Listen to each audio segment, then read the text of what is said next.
Namaste friends, we have learned that shocks and vibrations occur due to road irregularities. These are isolated by springs and other components present in suspension system. Along with this, it is equally important to tackle vibrations that are imparted to vehicle.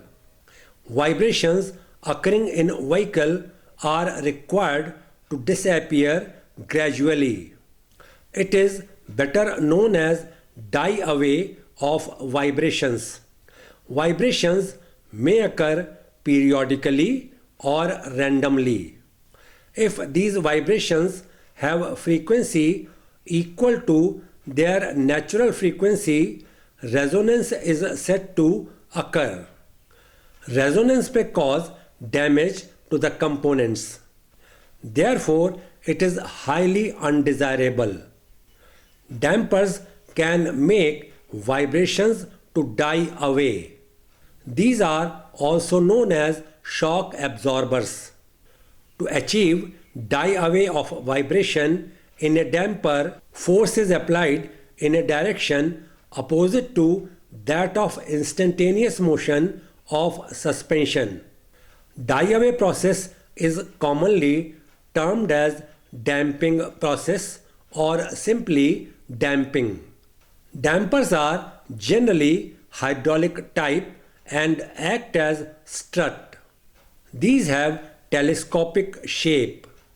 These are mounted between unsprung and sprung mass. Some early designs of dampers were friction or semi-rotary vane type that are abundant now. Telescopic dampers have fluid and piston. Damping is done by piston. Piston is provided with small hose. Movement of piston causes passing of fluid through these holes at high velocity. Fluid absorbs kinetic energy in this process. This is converted into thermal energy and is suitably dissipated. Amount of energy absorbed and dissipated for a given rate of energy input is a function of volume and viscosity of fluid.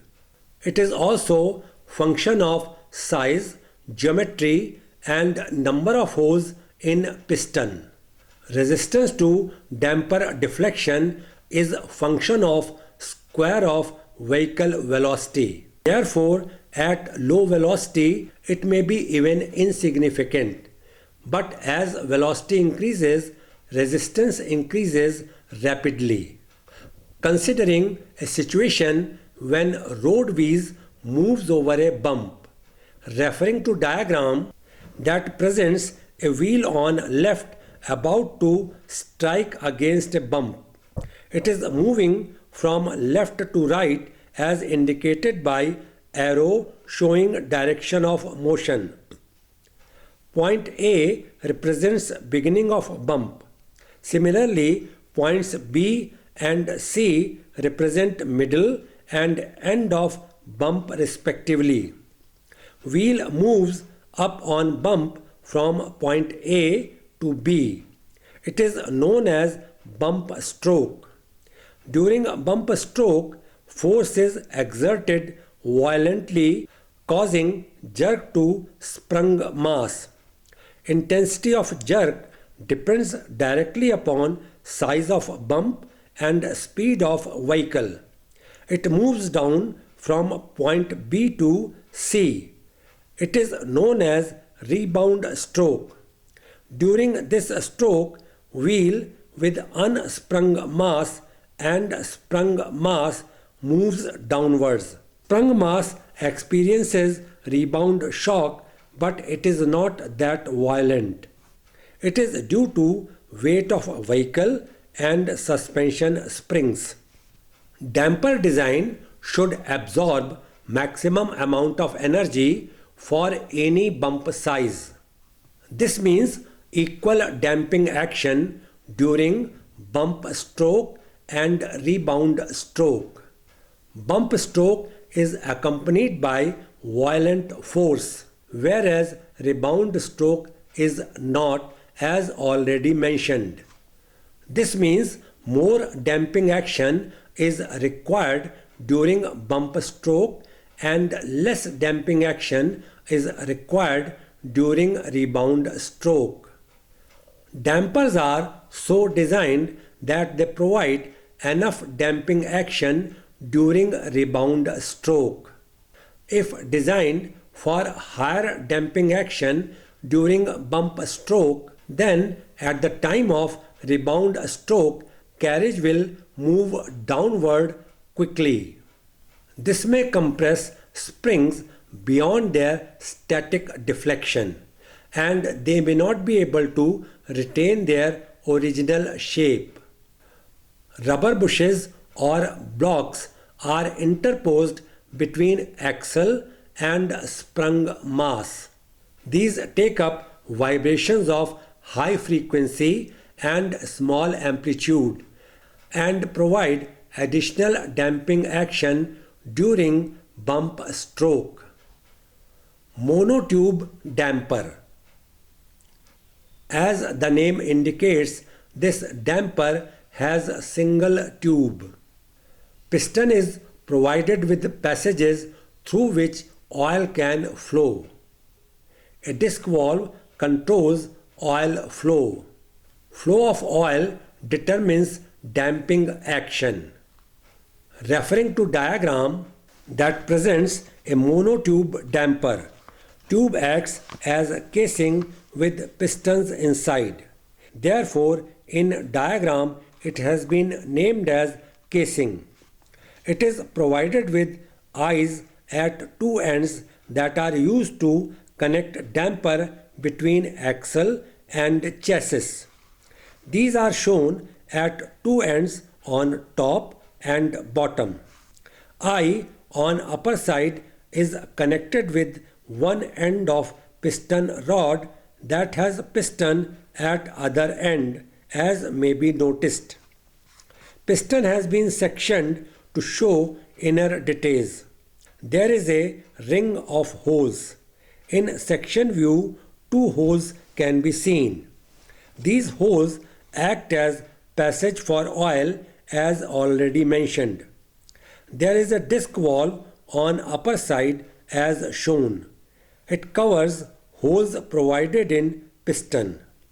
Lower chamber is divided into two with the help of a floating piston. Oil exists in upper two chambers on two sides of piston. Lowermost chamber below floating piston is filled with gas, which is nitrogen generally. It is at a pressure more than maximum operating pressure of oil below piston in middle chamber. As vehicle bounces, casing moves upwards.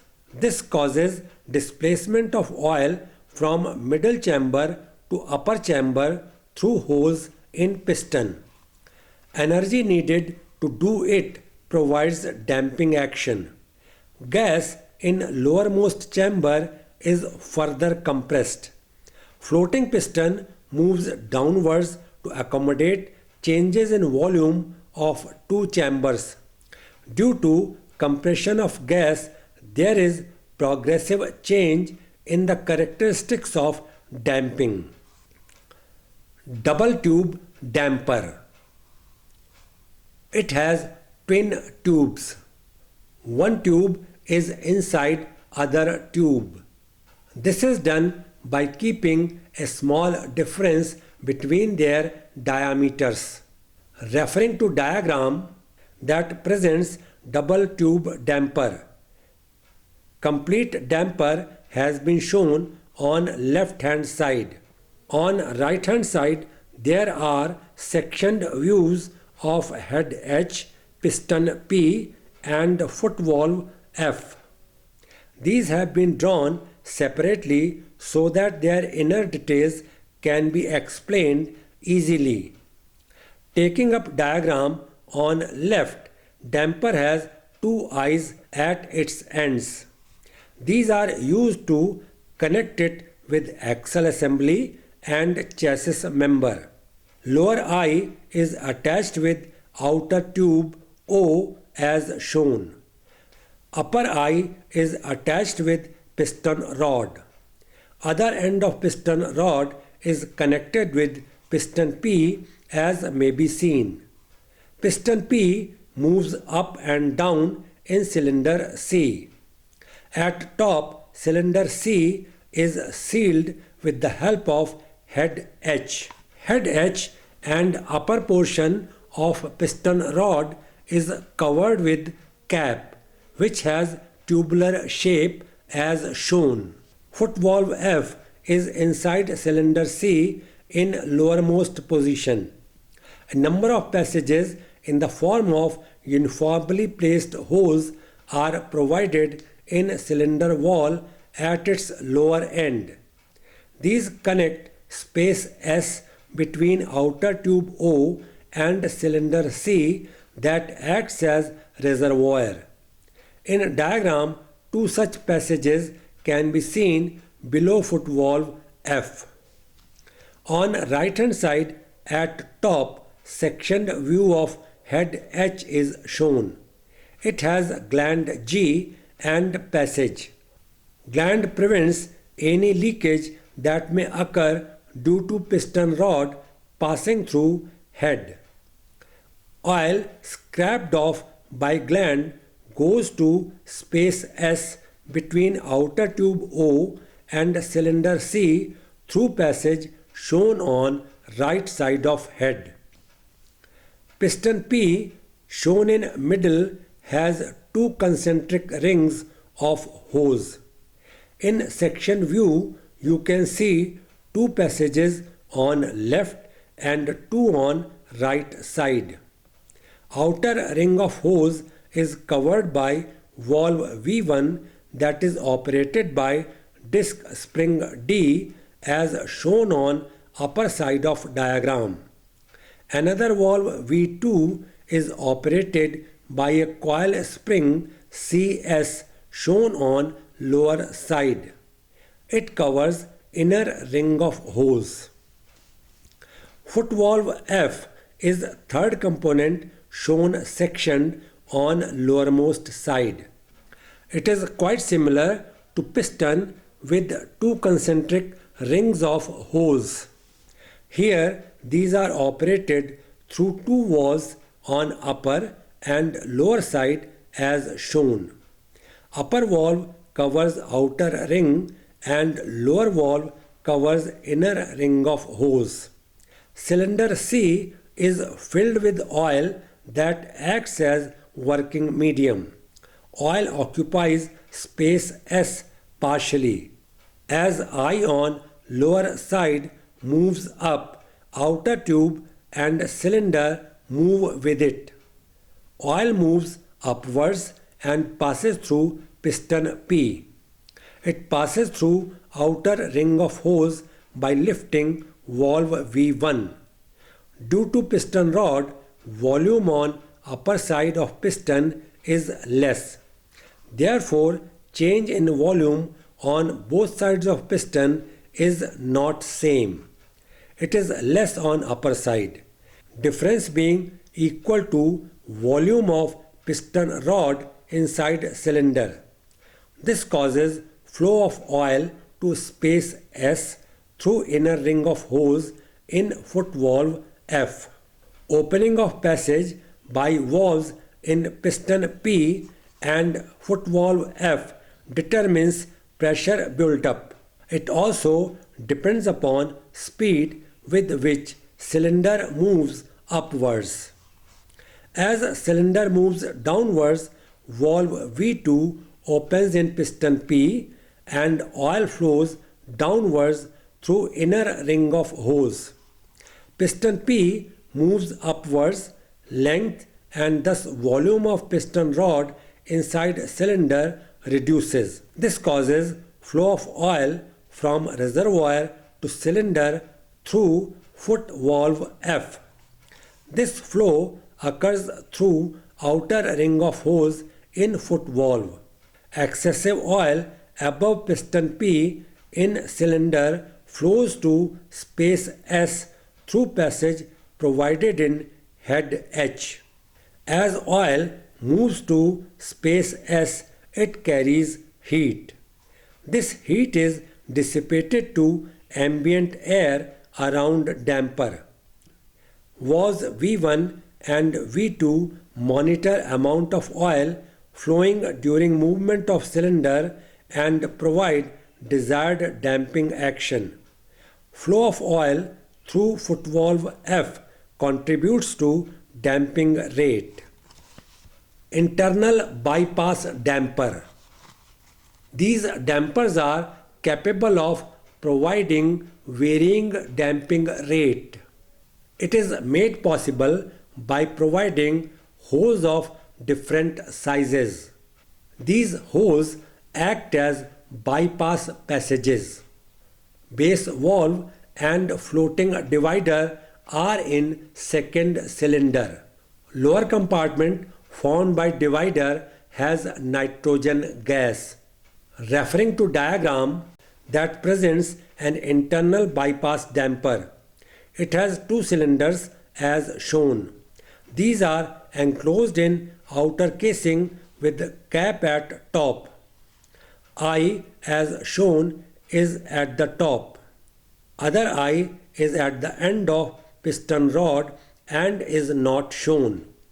As usual, two eyes are fixed on axle assembly and chassis. Cylinder on right has piston with two shims on either side. On upper side it has rebound shim and on lower side it has compression shim. These act in similar manner as valves to regulate fluid flow through piston when it moves up during compression or moves down during rebound stroke. On upper side of piston, bypass hose are provided represented by letter capital H. Important thing about these hoses is their varying size. It may be noticed that lowermost hole is biggest and uppermost hole is smallest in size. On lower side of piston there are refill holes. Distance between refill hose and uppermost bypass hole is approximately half of piston travel from bottom to top. Oil bypasses piston through bypass hose. Quantity of oil bypassing goes on reducing as piston moves up. Oil moves back into inner tube through refill hose on lower side. Some oil passes through base valve in cylinder on left side. Closing of bypass hose one by one increases damping rate gradually. It increases substantially when all the bypass hoses are closed. Base valve regulates oil flow to external reservoir in cylinder on left.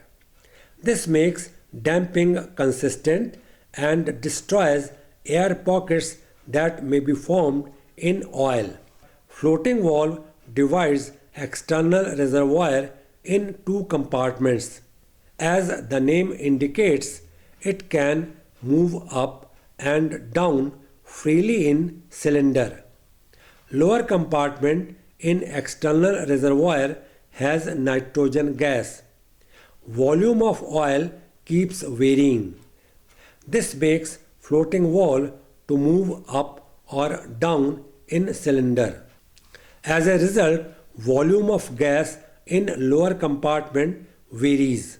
Nitrogen, being gas, takes it up conveniently. Air can be used instead of nitrogen, but moisture present in it may corrode metallic parts. Magnetorheological damper. This damper was taken up in 74th lecture also. There it was described as part of magnetic suspension system. While describing, main emphasis was on its working. Here I intend to take up complete description including constructional details. Magnetorheological fluid, better known as MR fluid, is used in these dampers. These fluids have tiny iron particles.